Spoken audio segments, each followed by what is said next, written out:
প্রিয় সন্তান, আমি তোমাকে ৩টি কারণেই এই চিঠিটা লিখছি। ১, জীবন, ভাগ্য এবং দুর্ঘটনার কোনো নিশ্চয়তা নেই। কেউ জানে না সে কতদিন বাঁচবে। ২, আমি তোমার বাবা। যদি আমি তোমাকে এই কথাগুলো না বলি, তবে অন্য কেউই এই কথাগুলো তোমাকে বলবে না। ৩, যা লিখলাম তা আমার নিজের ব্যক্তিগত তিক্ত অভিজ্ঞতা। এটা হয়তো তোমাকে অনেক অপ্রয়োজনীয় কষ্ট পাওয়া থেকে রক্ষা করতে পারে। জীবনে চলার পথে এই কথাগুলো সব সময় মেনে চলার চেষ্টা করো। যারা তোমার প্রতি সদয় ছিল না, তাদের ওপর অসন্তোষ পুষে রেখো না, কারণ তোমার মা এবং আমি ছাড়া তোমার প্রতি সুবিচার করা কারো দায়িত্বের মধ্যে পড়ে না। আর যারা তোমার সাথে ভালো ব্যবহার করে, তোমার উচিত তাদের সঠিক মূল্যায়ন করা এবং তাদের প্রতি কৃতজ্ঞ থাকা।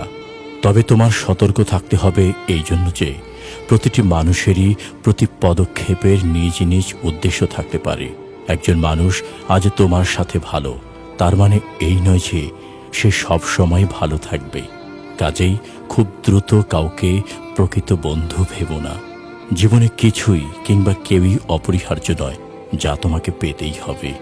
একবার যখন তুমি এ কথাটির গভীরতা অনুধাবন করবে, তখন জীবনের পথ চলা অনেক সহজ হবে। বিশেষ করে যখন বহুল প্রত্যাশিত কিছু হারাবে কিংবা তোমার তথাকথিত আত্মীয় স্বজনকে তুমি তোমার পাশে পাবে না। জীবন সংক্ষিপ্ত।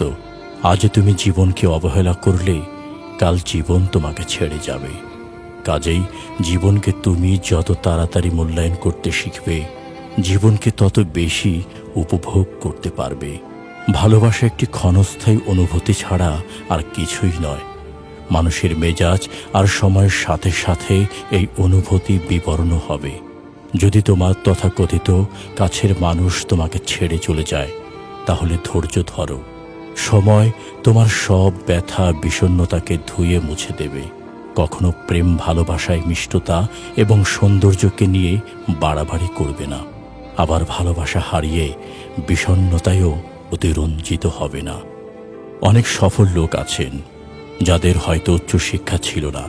এর অর্থ এই নয় যে তুমিও কঠোর পরিশ্রম বা শিক্ষা লাভ ছাড়াই সফল হতে পারবে।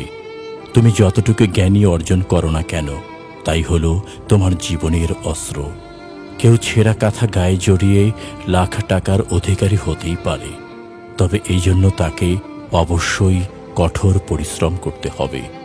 আমি আশা করি না যে আমার বার্ধক্যে তুমি আমাকে আর্থিক সহায়তা দিবে, আবার আমিও তোমাকে সারা জীবন ধরে অর্থ সহায়তা দিয়ে যাব না।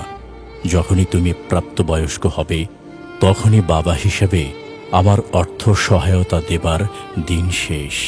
তারপর তোমাকে সিদ্ধান্ত নিতে হবে, তুমি কি পাবলিক পরিবহনে যাতায়াত করবে নাকি নিজস্ব লিমুজিন হাঁকাবে। তুমি কি গরিব থাকবে নাকি ধনী হবে।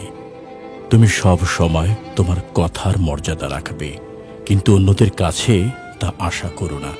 মানুষের সাথে ভালো আচরণ করবে, তবে অন্যরাও তোমার সাথে ভালো থাকবে তা প্রত্যাশা করবে না।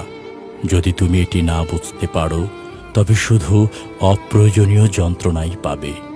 আমি অনেক বছর লটারি কিনেছি, কিন্তু কখনো কোনো পুরস্কার পাইনি। তার মানে হলো এই যে যদি তুমি সমৃদ্ধি চাও, তবে কঠোর পরিশ্রম করতে হবে। বিনামূল্যে কোথাও কিছুই জুটবে না।